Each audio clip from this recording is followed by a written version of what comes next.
Hello and welcome to the Metapod Podcast, the Pokemon podcast that revolves around the evolving meta. I'm Jake, that's Sean, over your favorite Canadian podcast for the Pokemon trading card game. Sean, how are you doing? I'm good. Man, that is a bold statement. Any Canadian Pokemon podcasters out there going to be coming for me right now. I actually don't know. False Canadian.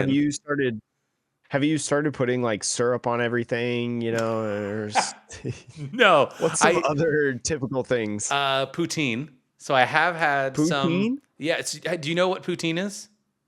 Mm-mm. So it is delicious. It is like fries with like gravy and cheese and stuff on it. So you make. It's like loaded nachos, but French fries. Exactly. This is exactly right, Jake. Now, the Canadians out there will probably balk at having it be called like loaded nachos, but to be frank, it's very similar. But I'm so happy because there's a place that's near me that makes like gluten-free poutine, and it's really good, Jake. So anybody going to Toronto Regionals, you probably already know this, but like poutine is delicious. So if you go to Toronto Regionals, Jake, I know that you were sort of asking around, thinking about it. Playing around the idea potentially, but it's going to take a lot because I don't have a passport, and it does cost money. You don't got no passport? Free, unfortunately. That's wild. No, I've never been out of the country before. All right, never. Well, now is the time, Jake. Now is the time. Maybe depends. Maybe. It depends, but yeah. Either way. I'm also learning how to say a boot and a boot. Uh-huh. Yeah, like sorry about that. Sorry about that. Sorry about that. Irish? You sound Irish. No. It's my bad Canadian accent. But anyways, your bad Canadian accent. Yeah. Just start saying ope.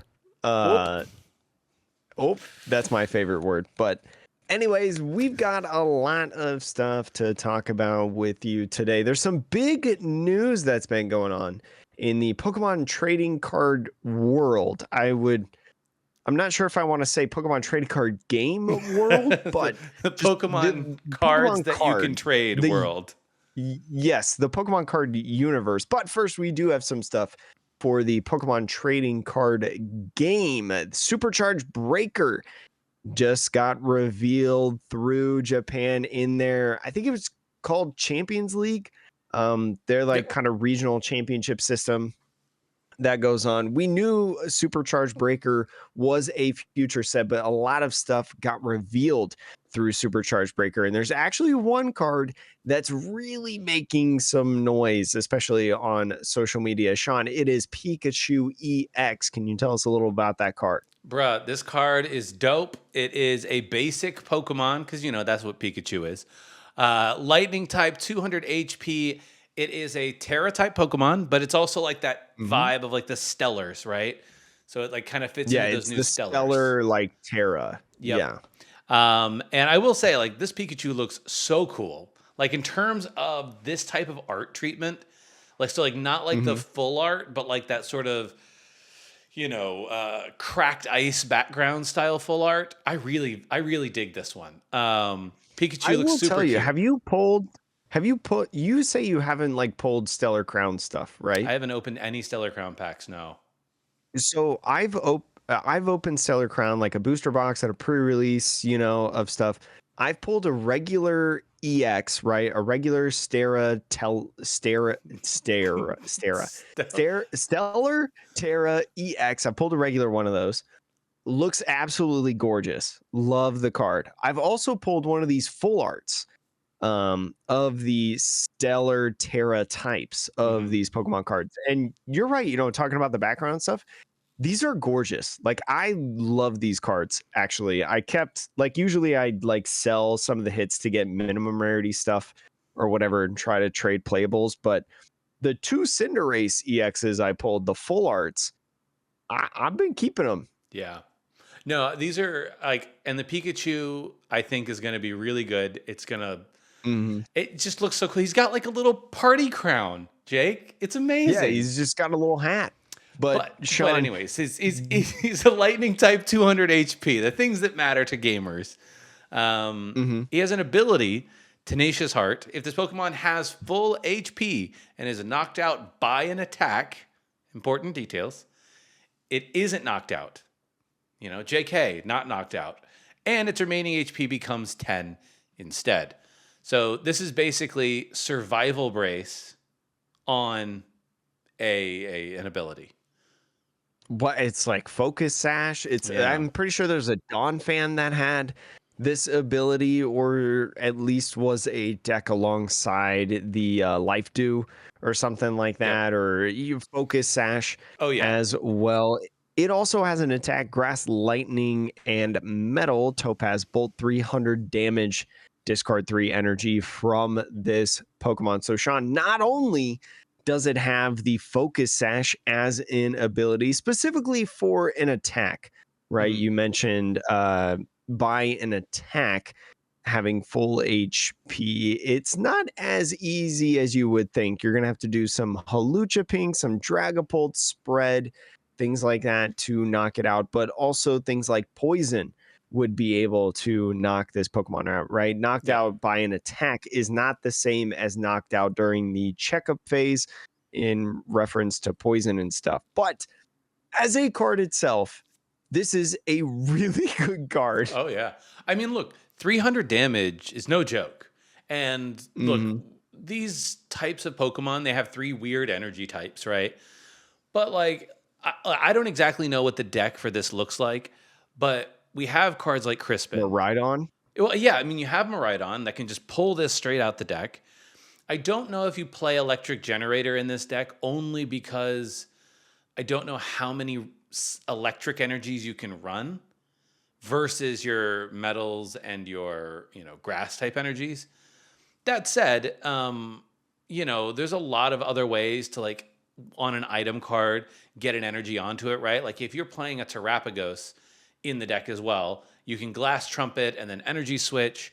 You can also combine Energy Switch with Teal Mask Ogerpon in this, and then Crispin for your lightning attachment, +1 from hand being the metal.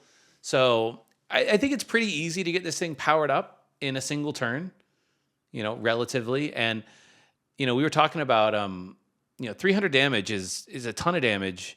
If you're behind on prizes, Defiance Band makes it 330. And I will say the one thing that's probably important with this Pikachu to remember is Terra types can't be damaged from attacks if they're on the bench. So Mhm. that clause of it does need to be at full HP for that ability to work. So like Jake said, like, your Haluchas and your Dragapults, like if you don't have something like a Mist Energy or some other way to block certain ability things, then that can stop it from working. But they won't be able to snipe just a couple of damage onto the bench from an attack.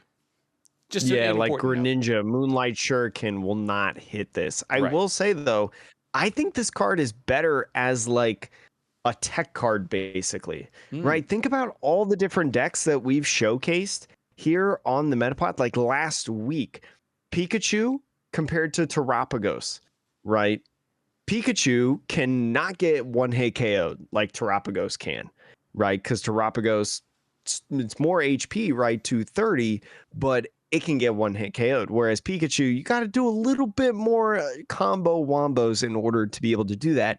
Pikachu is also 1 cost retreat, which is mm, huge in my mind. yeah. Terrapagos being a 2 retreat Pokemon. So I feel like just those 2 things in general makes any deck that wants to abuse or utilize EX type stuff, whether that's Glass Trumpet, whether that's the Area Path or Area Zero Underdepths, whatever that stadium is. I'll never remember what 0 days since Jake forgot what the name of that stadium is.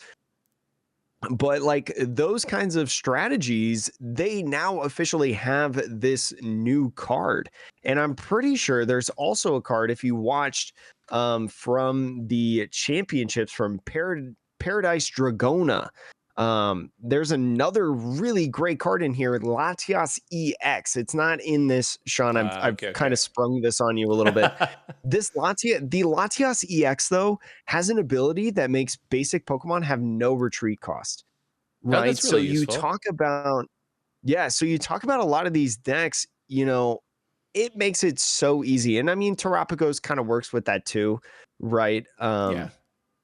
In terms of with the Latias, but like now you have another option, especially for stuff like Miraidon, right? Miraidon does not need to play that Mewtwo anymore. That Mewtwo that takes psychic energies or whatever, and it's literally just there to unlock the stadium. You can use it. You can use this Pikachu now, and especially with that 300, like you were talking about, if you want to do some cheeky stuff, which I don't, you would have to have a whole entire deck built around it. I feel like you were saying, Mhm. to be able to utilize its attack. But like, man, I don't know, that can be kind of crazy. I feel like at some time. So the Pikachu, really really good card in my opinion, and then there's other cards in here as well, that we've talked about before in there. That Magneton ride, Sean, if Yep. you remember, has that ability to knock out that Pokemon and accelerate 3 lightning energies to the field. There's also like other technical machines that are coming in this set, a Terapagos that's really good.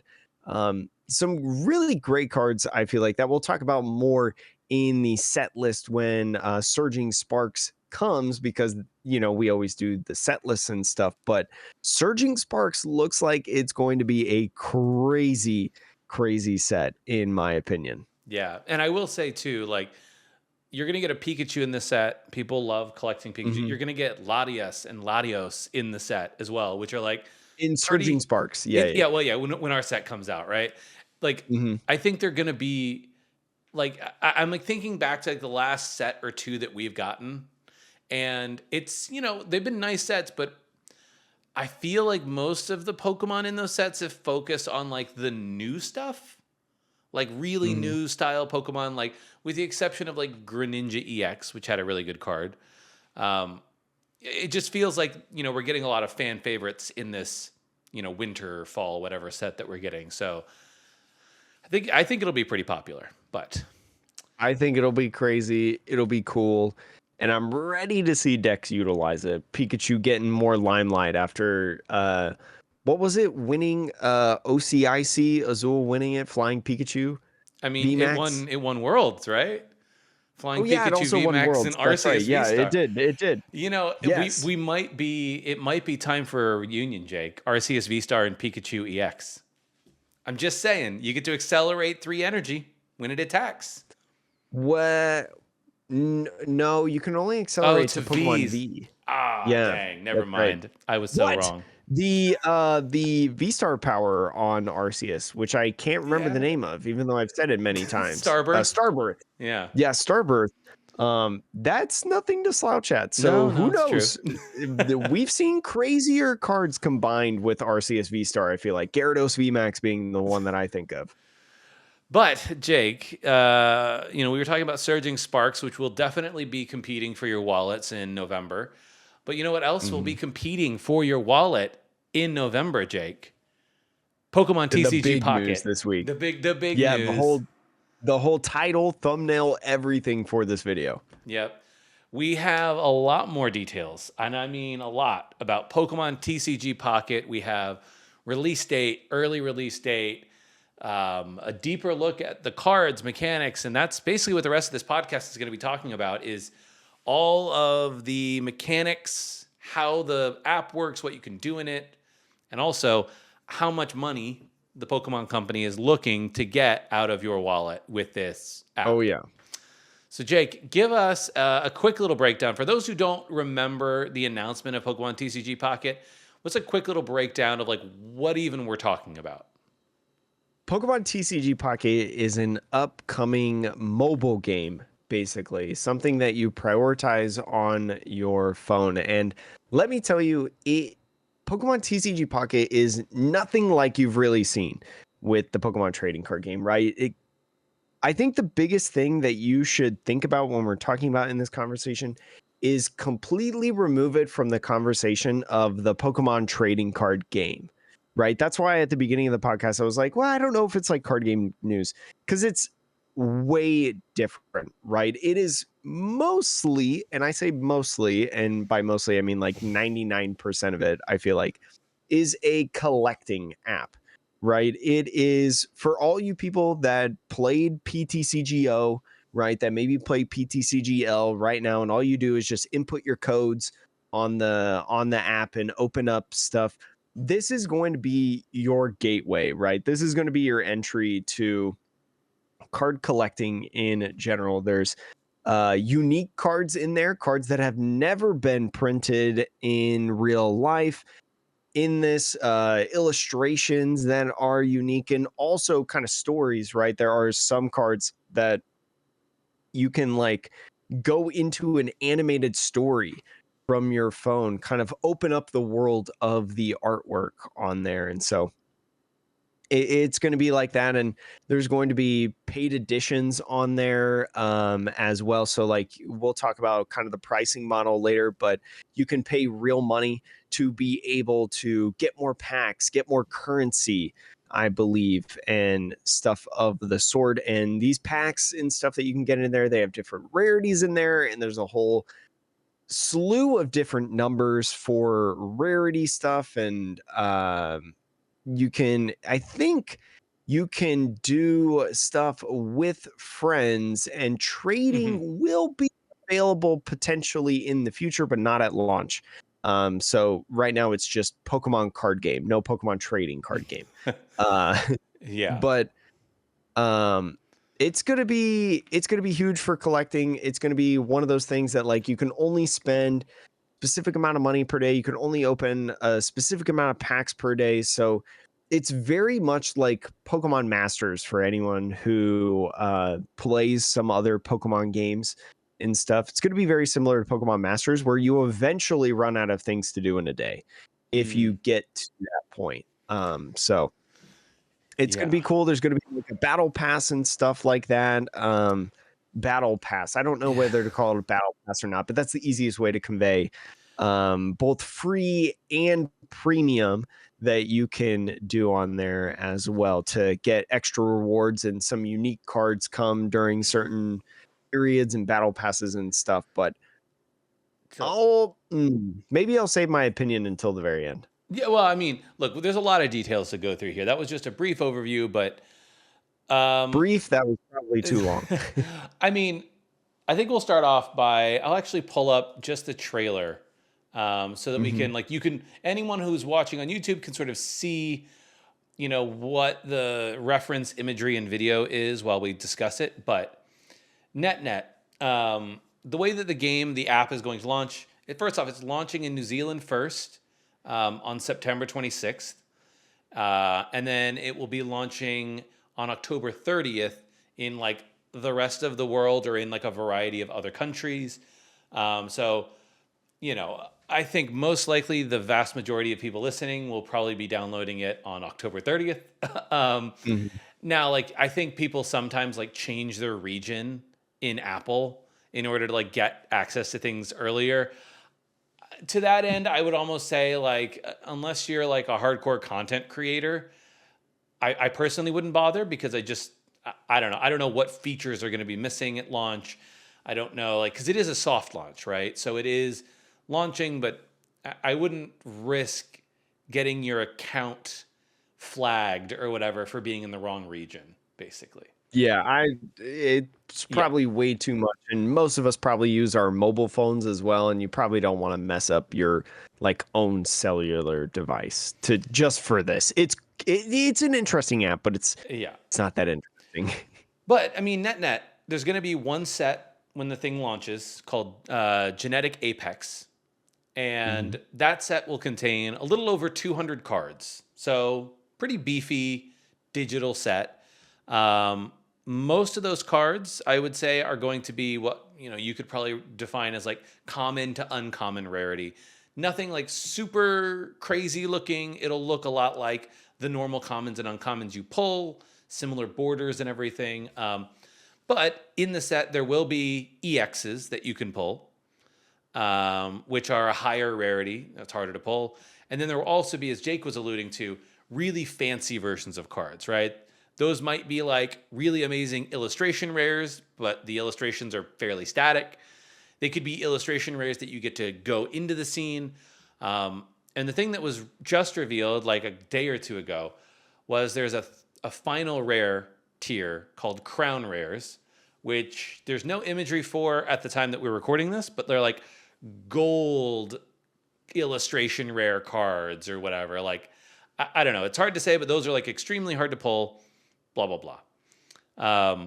And so, yeah, every single day you automatically get 2 packs.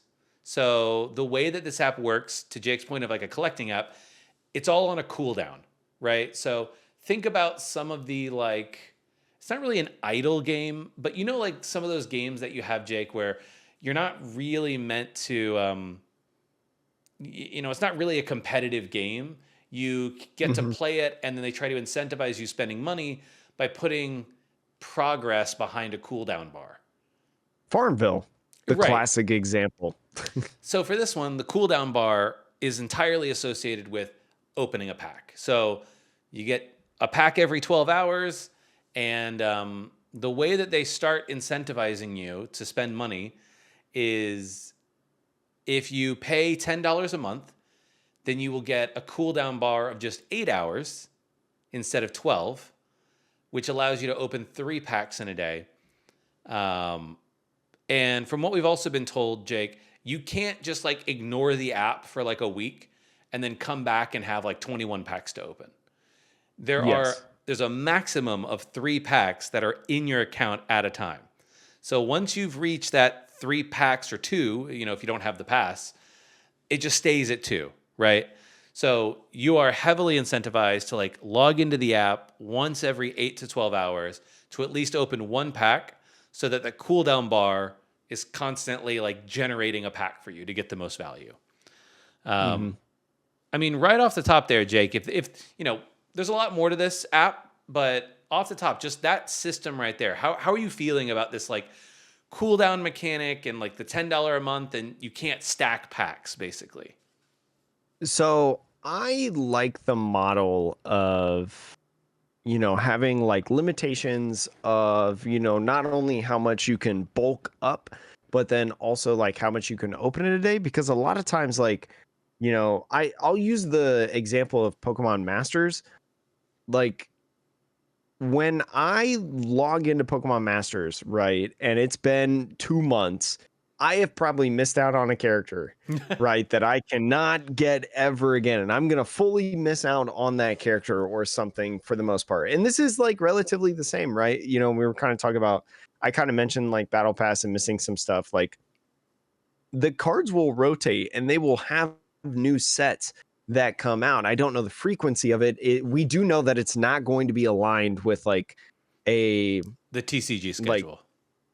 yeah, like Surging Sparks is not going to be on this app. No. Right. It's not going to. So like when those cards go away, you lose those cards.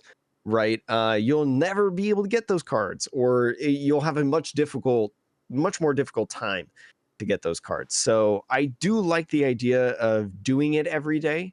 And I'll kind of tie into why I feel like I really love having the idea of doing it every day later. And we'll talk about that when we get there. But I'm really I'm I've actually already pre-registered for TCG Pocket. I was gonna save that little tidbit for later, but I actually pre-registered on my phone already. Yeah. So, I mean, I agree. I think that the system of not stacking packs, it is look, I understand what they're doing, right? Like they want you to log in multiple times a Yeah, they day. want to reward you for getting in the game. Sure, or they want to reward themselves with, a daily active user base that is very high. Oh Because yeah. you have to open the app frequently. Like I don't think it's the worst thing though, because if the only thing you want to do in the game is collect, I think that the amount of effort you need to put in is, I would argue, relatively small. Oh yeah. You almost certainly need to pay the $10 because I will say the other half of this app, outside of the collecting, is the like battling side.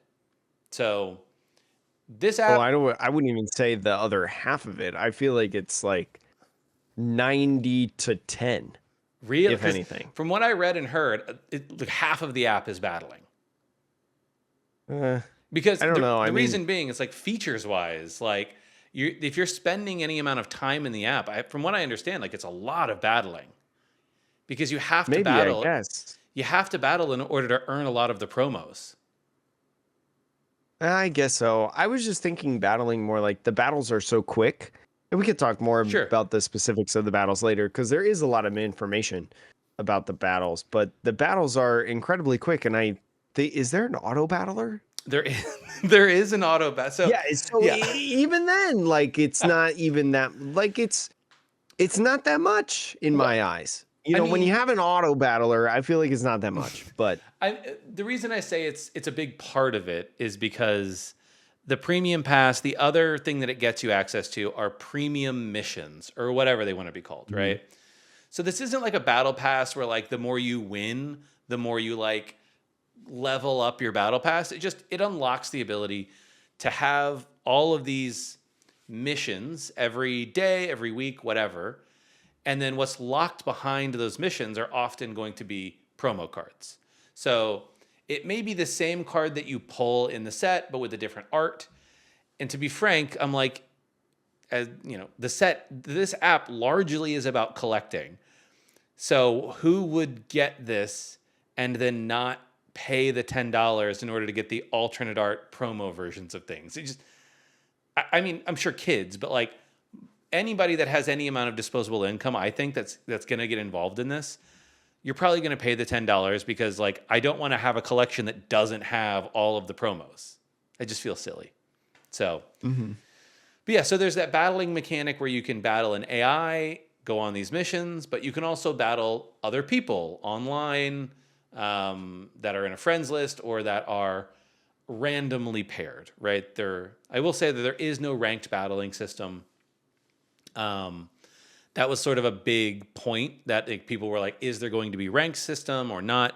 This is, I think, also what makes it very different from the TCG proper, which is like, there is no real competitive side to this at launch. No. There are no plans, but Jake, do you want to just give us a quick lowdown? Because I think the way that they've done battles in this is really interesting is maybe the wrong word, but like it is interesting, right? Like, give us the It is lowdown interesting. on how battles work in this world.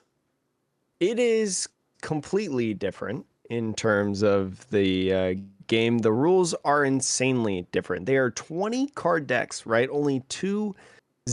You can only have 3 bench Pokemon, I believe, and 1 active Pokemon. And with energy cards, you don't fill those 20 cards with energy cards.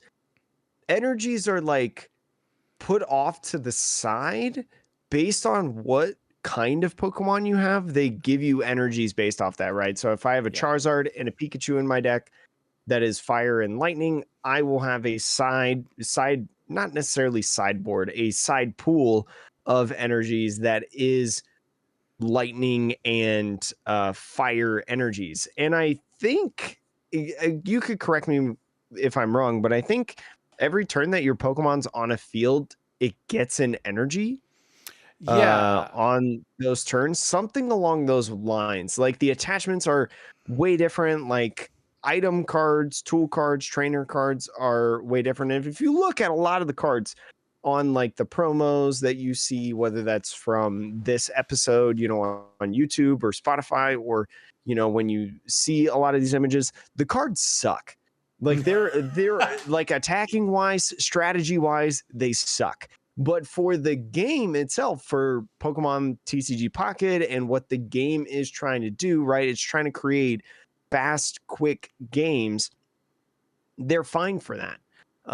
They're very vanilla. They're very simple in most everything, right? And it is the games go quicker. Yeah. Very, very quick.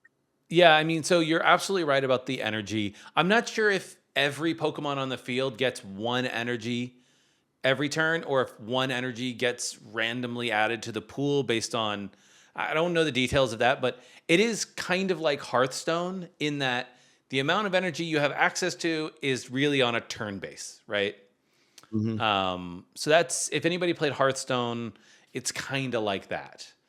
The So point is, the entire game is way different. yeah, It is nothing like you know. Take whatever you know and toss it out the window for this.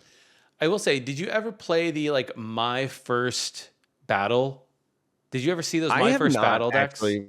I well, like I know I never saw those decks. I only saw when like I was trying to get Cynthia for my retro decks, and so I Hmm. got like a bunch of copies of the Cynthias. But no, I've never actually played it. But I know that's also like way different than a regular Pokemon trading card game. Yeah, so like you said, the rules are different. Those decks are obviously much smaller because they're trying to Hmm. teach very young children the game. And in the same way, these are really simple cards, really simple effects. And then also the way that you win the game is very different. So instead of having prizes, if you only have 20 cards, you can't really lock a number of those cards under the prizes because that's Yeah, insane. So I think instead, it's like you take. you get Sorry, prize go on. points. Oh, you get prize points, Yes. right? Where like if you knock somebody's Pokemon out, you get one prize point or whatever.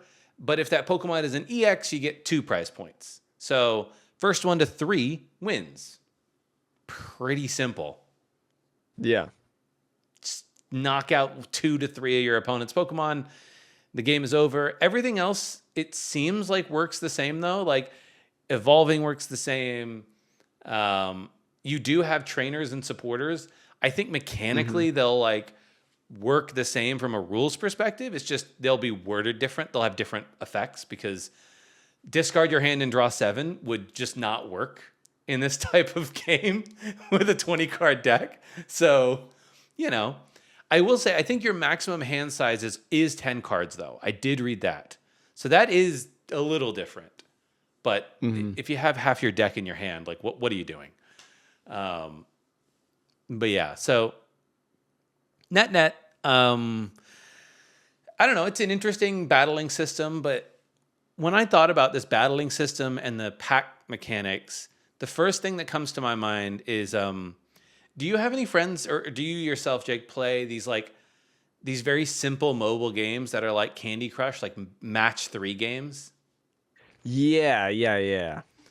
I feel like this is sort of a slightly, it's like a Pokemonized version of that in that I don't necessarily think that you don't really have to or you're not meant to think that deeply about the gameplay.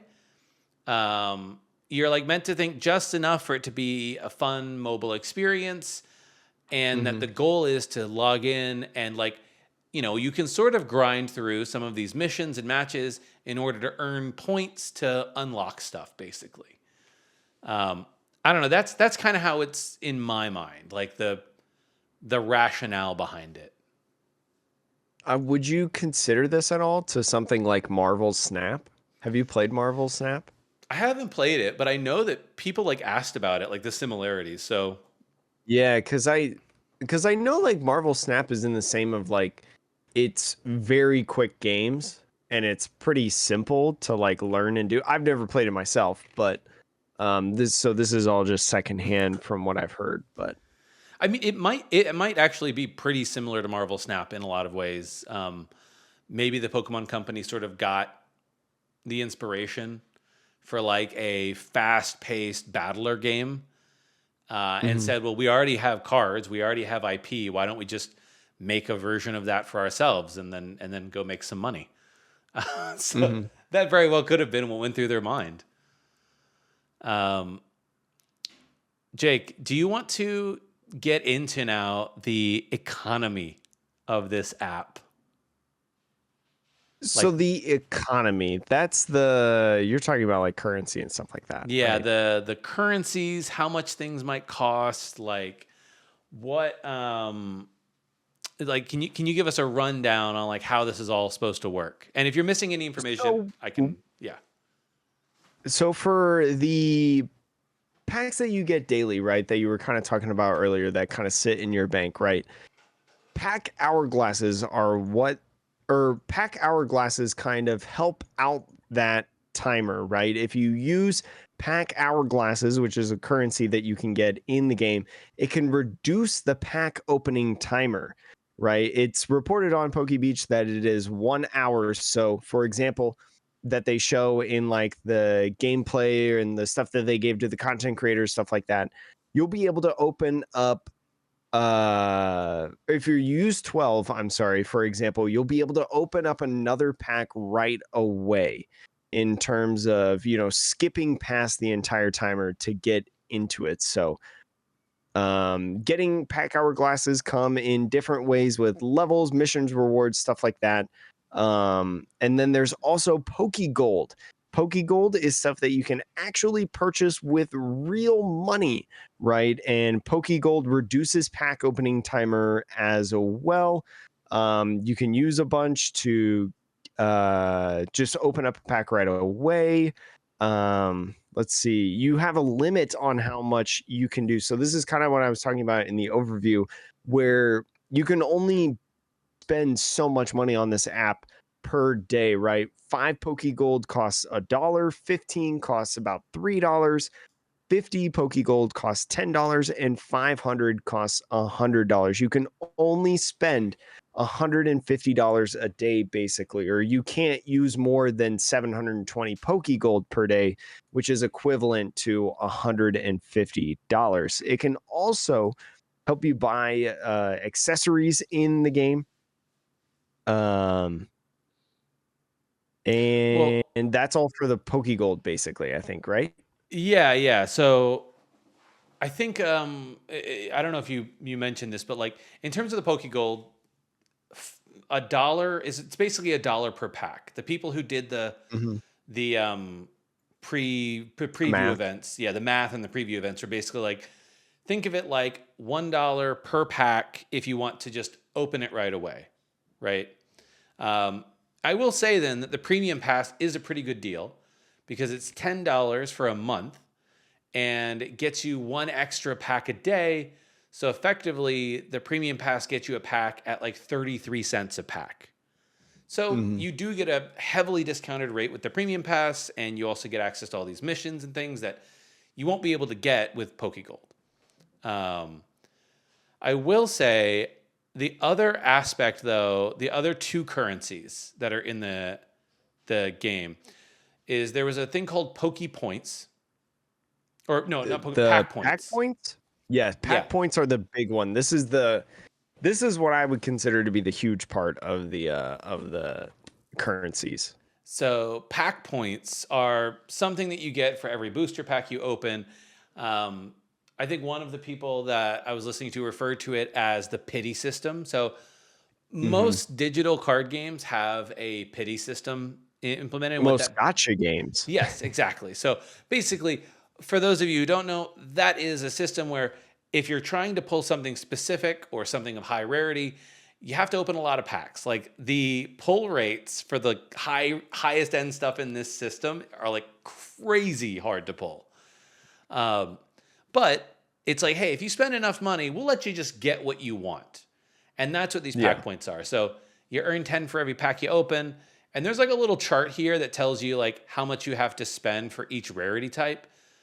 Because But cards in general in this game have different rarities. They're not specific to common, uncommon, rare in a sense. They're labeled on like a tier system by shapes and number of those shapes. So if you can see on the screen, right, they have like 1 diamond as a rarity, 2 diamonds, 3 diamonds, 1 star, 2 star, 4 stars.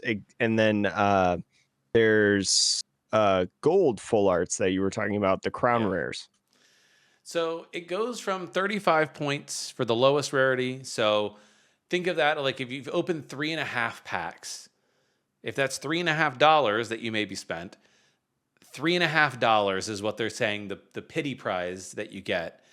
But goes all the way up to 2,500 for those crazy crown rares, which means that you would have had to open up 250 packs. Now, Mm-hmm. if you go completely free or just the premium pass, somebody did the math and they were like, you would have to wait like 83 or 86 days without spending any of your pack points, and then you could get one of those crown rares. Um, I will say that between the crown rares and then the super immersive cards, I believe that the first set only has 3 of each. So it's not like At least the crown rares have 3 in okay, it. so there might be more immersive cards that we don't know about, but um, there is a limited number of those cards, so it's not like you're gonna need to pull like pool up some like 50 million some crazy number of points. Like if you really do save your points, and if you open a decent number of packs if you're logging in every day, you'll probably pull almost all of the lower to mid rarity stuff. And then what's Mhm. left will be the star cards, right? The really fancy looking ones, the the immersive cards, etc. So it seems like from people were saying it's a very generous system. For specifically a 4-star card, right? And 4-star are like the crown rares. That is a 0.013% chance to be pulled. Yeah, I mean, what is that? One in every 10,000 packs or something?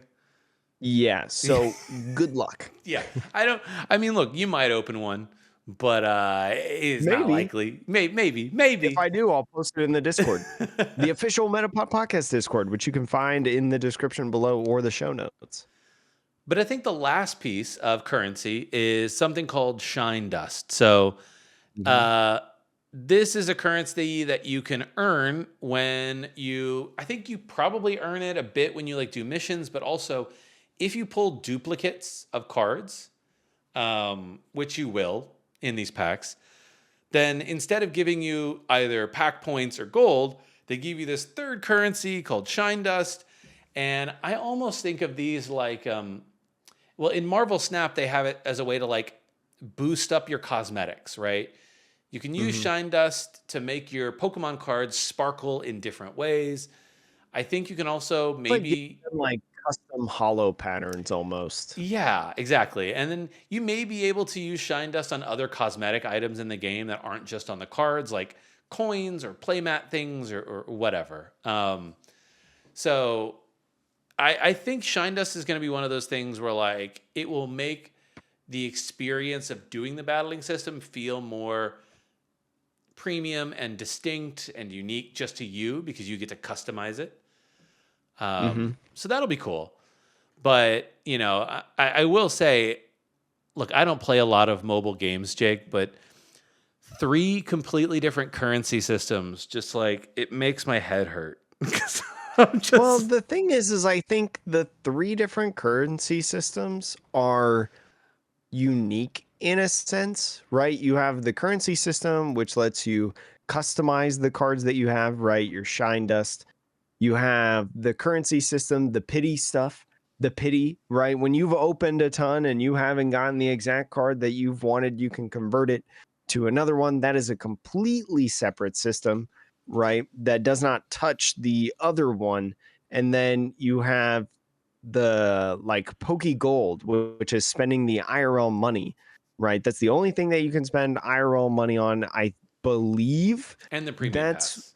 correct. And the premium battle pass is like, I don't consider that a currency, No, but no, like, yeah. But that's the other thing you yeah, can yeah. In spend terms of the money on. currencies, yeah, Pokegold is the only in-game currency that you can spend with real money, which is also completely different from pack hourglasses, which pack hourglasses just go. I guess Pokegold actually goes by the timer as well.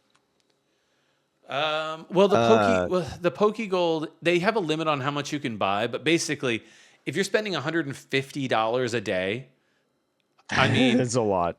to be honest, if I was the Pokemon company, after like a day of that, if somebody tried to do that for a second day, I would just be like, I'd send that person an email and be like, "Do you need help?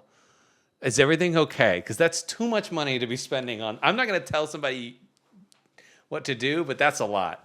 That's a lot. Yeah, I mean, but again, this is, I mean, we talk about the Pokemon trading card game, right? Like if people were doing this with physical packs, they're going to do it with Pocket. Yeah.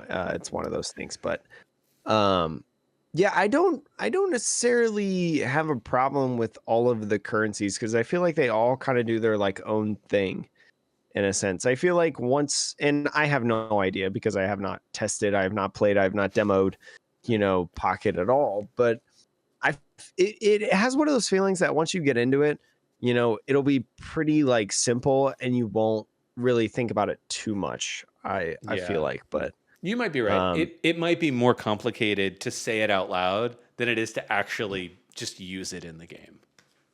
So especially like when we haven't actually touched the game yeah. yet, I bet like on October 30th or the 31st, whenever it comes out, right? And Sean and I report our our full thoughts on Pokemon Pocket on December 31st, right? I bet we'll be able to explain a lot of stuff in that sense. You do in the game as well. When you first open it, you do get a booster pack that has one of the 3 Kanto Pokemon as your quote unquote starter Pokemon. You are going to get that and its kind of star version, right? Which is basically like a full art version. I think we've seen the full art versions for Squirtle and Bulbasaur, but I'm not sure about Charmander at this point. Might not have seen that one entirely, but so you'll be able to see that in there. And again, there will be multiple sets in there. So you can, as well as the battles. I don't know if you mentioned this, but you can do, if you don't want to battle against other people, right? Because I can see how some people, especially just pure collectors, they don't want to battle against real people, right? Like Yeah, yeah. they just want to collect, which is totally okay. You can actually battle AI. Yeah. You can battle like computer mode in there if you just want to solo battle, get those challenges done pretty quickly, pretty easily. I don't even know if there would be a challenge that says win a game because I don't even think Pokemon TCG Live has battle pass challenges that are like that. I think they're just like play games without conceding in Mm, comparison to win games. So yeah. it'll probably be pretty easy to advance through it. And a lot of the set list has released and been revealed in terms of the first one, Genetic Apex. There is a Metapod card in there, I There will is. say. Very, very cool, I think. But it is some of these cards as well, they're their own unique cards, but some of them like repeat artwork Yeah. from previous sets. So like the Metapod card, for example, was used in it's the Sun and Moon base set Mm, Metapod art in okay. there. And there's a couple different ones. Like the big example that Pokebeach has on their website is Primate. It's the Primate from Jungle way back when, but it's just a new version of that with new attacks, HP, Yeah. retreat cost, all that stuff. Pikachu is the So same way. It's the Pikachu from, I want to say, Jungle as well. Maybe base. I can't yeah, remember which, but yeah. so it's the one with the that had the error, Yeah. Chunk at it. one Yeah. point, that art, yeah, that had the error. So it's like there's also this cool aspect of it too that has a nostalgia, right? Where like you see some of these like more famous card arts that you think of that you loved, right? Like there's a Jolteon in there from Hidden Fates that I recognize just scrolling through the list, a Clefairy from Hidden Fates as well. The classic fossil Slowpoke. I literally have that card art on this PSA wall over here of that Slowpoke because I love it so much. As well as like, own unique arts. Like there's a really cool Haunter in this set that is a gorgeous card that we know of already. So it's going to be really interesting to see this. I'm on board with this. I think especially from a just seeing like a lot more information come out the last couple days about it, reading up a ton about it. I think that not only like I'm into it just in terms of the free to play, right? Because I don't like spending money when I don't have to, Yeah. except when it involves some like alternate art Pokemon cards, I guess. But it's gonna be a cool app that I think you can do your daily logins and you can open some cool packs, cool stuff as well. I'm really curious as well as what it does to bringing in people into the like real trading card game, right? Because you mentioned it earlier, Pokemon Battle Academy, right? Yeah, yeah. You know, I'm sure that introduced some people to actually playing the real game, in this sort of mini condensed version, introductory version of the game. And so Pocket, like you were saying, there's a lot of missions and stuff, tied into battling. This is much more of a focus than into battling. And so kind of getting people to play for those things maybe can be like oh, you collect cards also in real life, how they actually work, right? Like here's a basic understanding, like well, maybe not basic understanding, but like uh what's the phrase that I'm looking for? Like Baseline. a base, yeah, baseline of like Yeah, what yeah. you could do in a game and like how a game could go. Because you have to have an active Pokemon, right? You know that Pokemon need to have energies in order to attack, stuff like that. Sure, you'll learn about prize cards and specific rules and things like Yeah. that, but that's fine.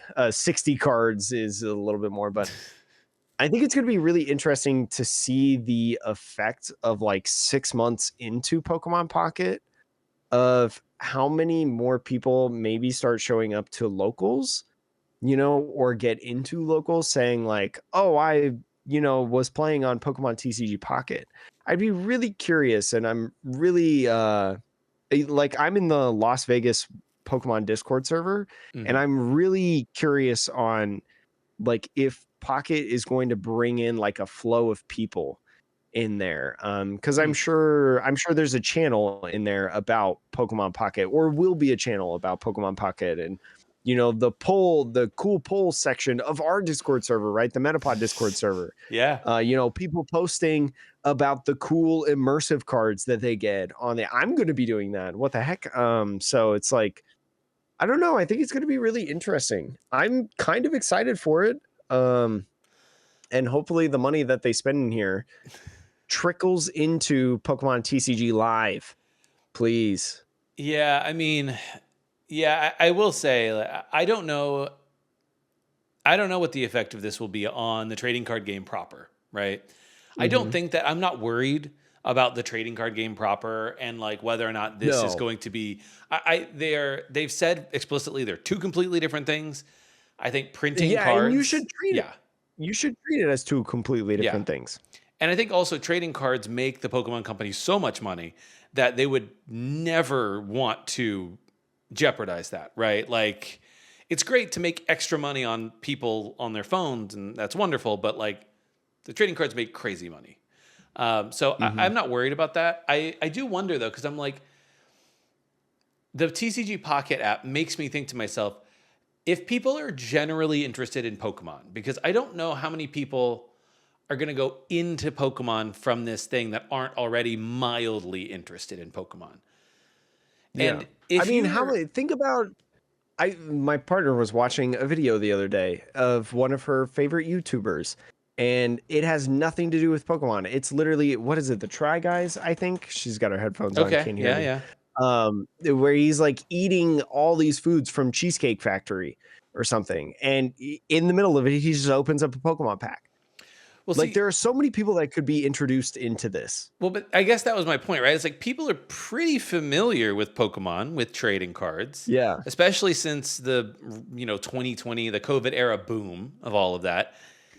Hmm. And they introduced TCG Live. Every single pack of trading cards has a code for you to go to TCG Live, right?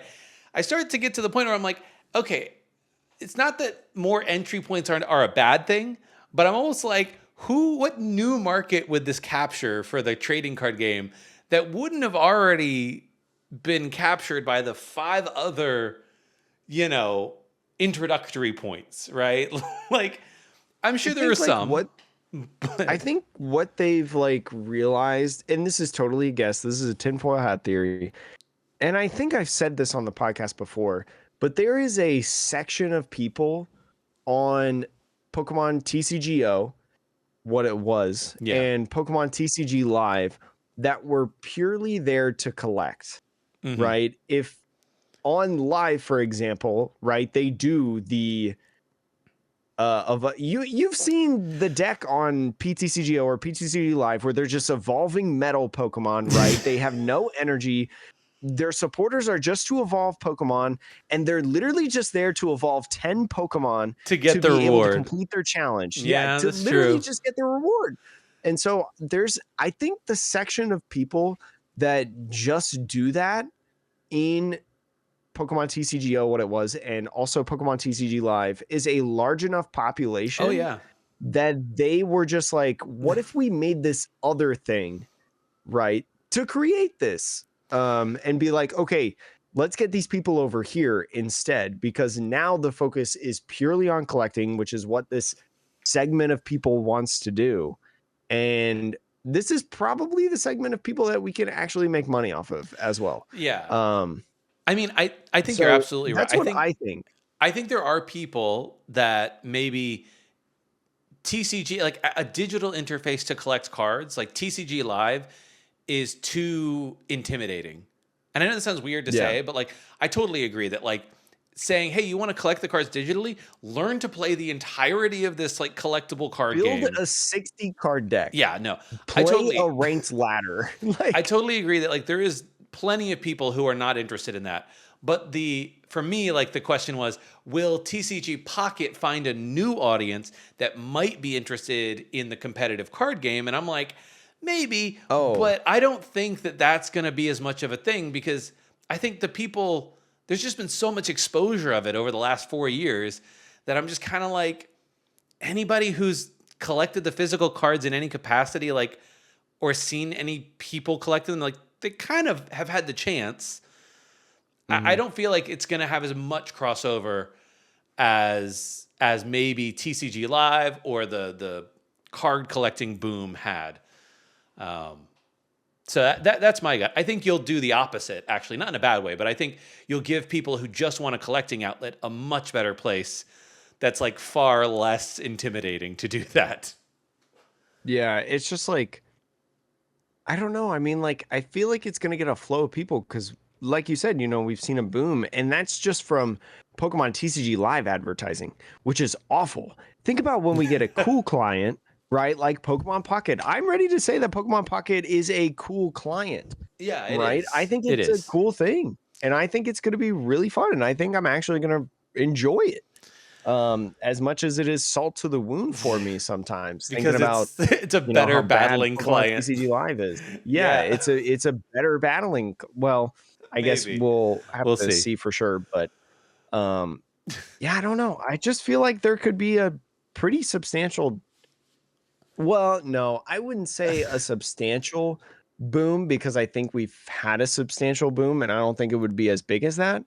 But I think that there's going to be a decent amount of people, especially how friendly leagues are, local leagues, and like the promotion of play Pokemon packs, right? Which are new cards, right? With new stamps that you can get. Like, think about how appealing it is to someone who just collects cards to find out that there's a whole subset of cards that have these stamps that they can only get from attending league, right? That That's might be true. enough influence for them to build like a 60 card deck and like I don't know. This is so much like uh what's Speculation. the yeah, speculation and like utopia thinking of like this would be so cool and this is how it could be, but I don't know. I feel Well, like Pokemon and Pokemon TCG Pocket is moving in that direction.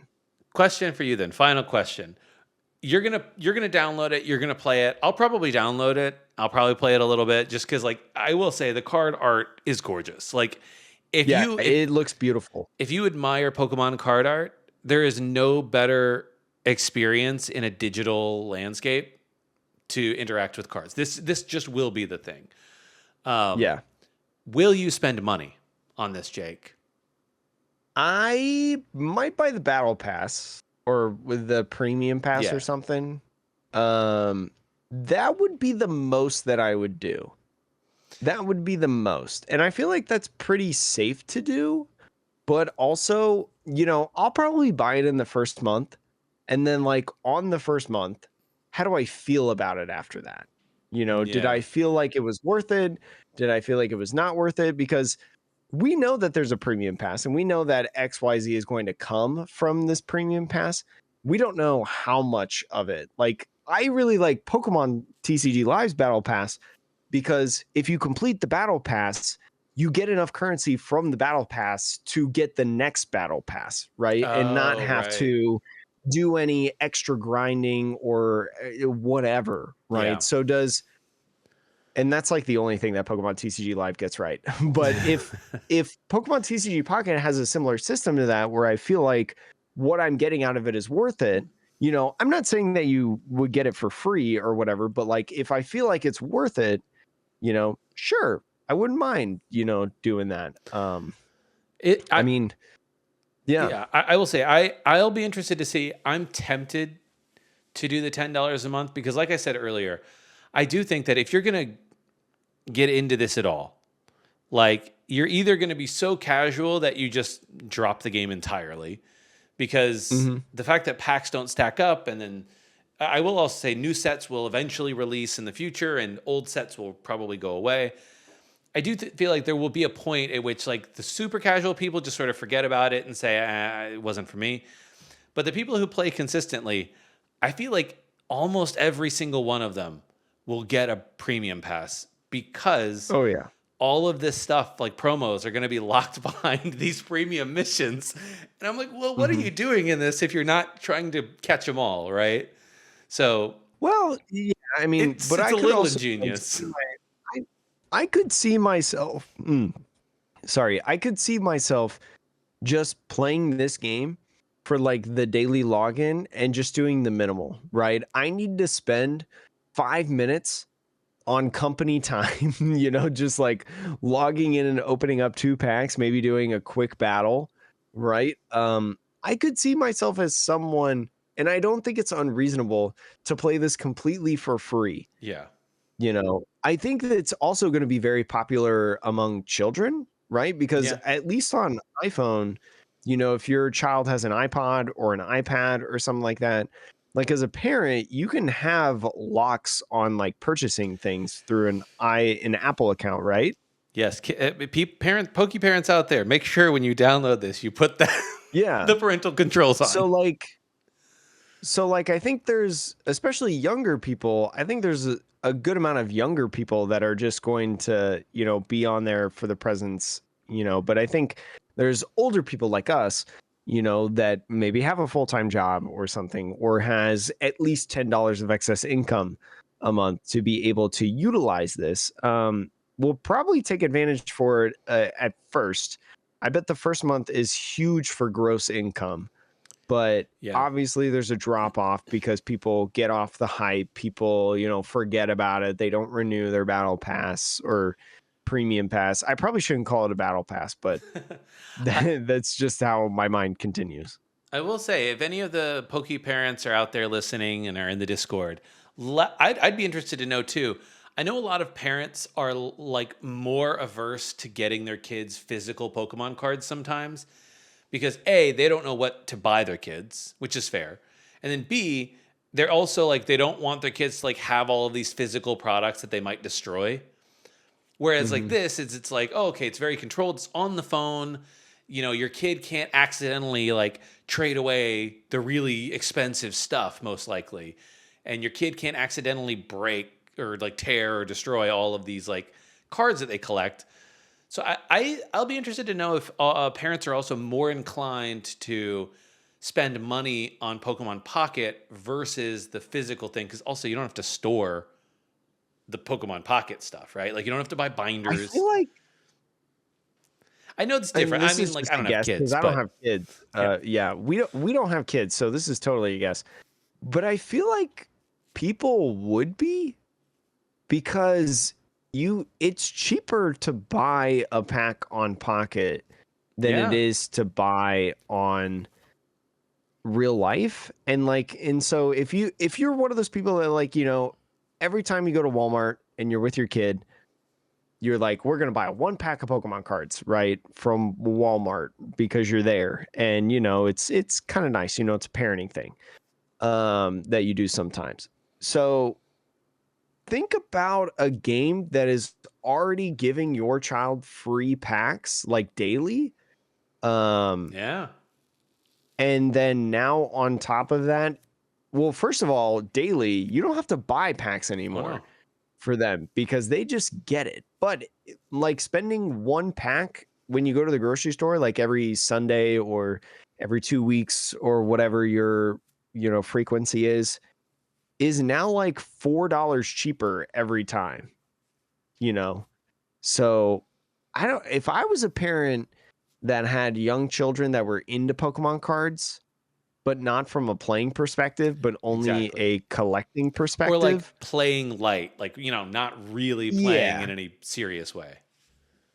I would be stoked about this. Yeah. Especially with the like immersive aspect and like, you maybe kind of saw if you listen or watch the video version of the podcast, the trailer that we were playing in the background, right? They have like a 3D effect on those cards.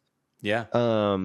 As you're viewing them. So like giving that option is thrilling, I feel like, as a parental opportunity to potentially save money. Because again, you can do the free route, right? And it doesn't cost you anything. Or you could do $10 a month if you want. And your kid, if they're, probably older, like 6, 7 or something, does the challenges, grinds for you know, uh their brain is developed enough to be able to do that, that's like an allowance in a sense, right? I'll buy your, premium pass this month or something like that. I don't Yeah. there's a lot of interesting stuff from a parent perspective. Like I know we talk about like the adult perspective of Yeah. like us coons getting into Pokemon TCG Yeah. Pocket when like I'm literally shuffling around, like real Pokemon cards right now, but like I don't know. There's a lot of interesting dynamics that can make this like a really big deal.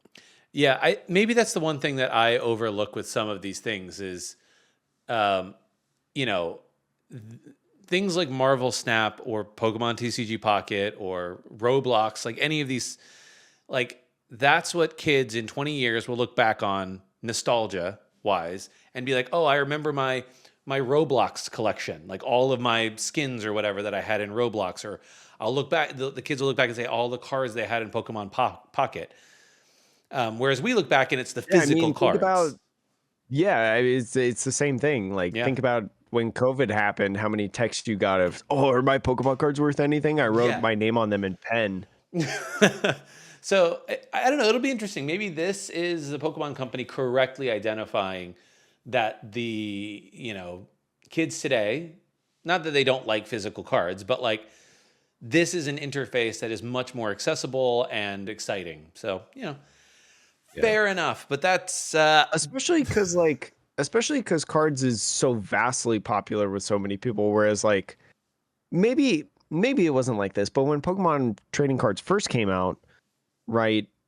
It was not as widely popular because it was more towards a specific demographic, where now Pokemon cards range from multiple generations at yep. this point. So the demographic is huge. Yeah. Well, anyways, that's been our Pokemon TCG Pocket cast. That's it. And I mean, like there wasn't a ton of news this week in No. terms of the regular Pokemon trading card game, but I feel like Pocket is just one of those. And I think our audience, a lot of people in our audience would like Pocket from a casual perspective, right? Because I think the difference like between us and a lot of other Pokemon TCG podcasts is we are very collector oriented Hmm. in a sense. We have a lot of players here, and we have a lot of casual players and competitive players as well. But we have a lot of people that just like the cards. Yeah. I will say, if you want us to should we do a set review? Let us know in the Discord if we should do a set review for I'm up for a Genetic set review. Apex. Well, Yeah, and I mean, like, especially as more time goes on and like more of those card arts get revealed, like, I don't know, that's pretty cool. Who yeah, knows? yeah. We'll think about it. Shout out in the I Discord. wonder how, because like this is a whole other conversation about like set reveals, Uh huh. right? Because you talk about the crown cards, right? There's Yeah. only 3 crown cards in the main set. We don't know what any of them are, when a set releases in real life, local stores, card shops, they just rip open packs like crazy. And then you find out what the whole set list is. Is there going to be a way to see the entire set list in Pokemon TCG Pocket? Like every single rarity, every single card. We know that there's a way to see every single card in terms of its minimal form because Pokebeach has already made a a set list for it. And maybe it's not total, but like for the crown cards, we like I said, we don't know what those look like yet. How are we going to know what those look like? Is there any way to know what they look like? I mean, when they're pulled, are we just gonna have to wait until somebody out there in the world pulls it and posts it on social media? Maybe. I mean, look, it'll be the soft launch is going to be the 26th in New Zealand. Assuming that those crown cards are in the soft launch, because like they also could withhold just those cards, but I feel like that would be overly complicated. So my guess is we'll know by this time next week.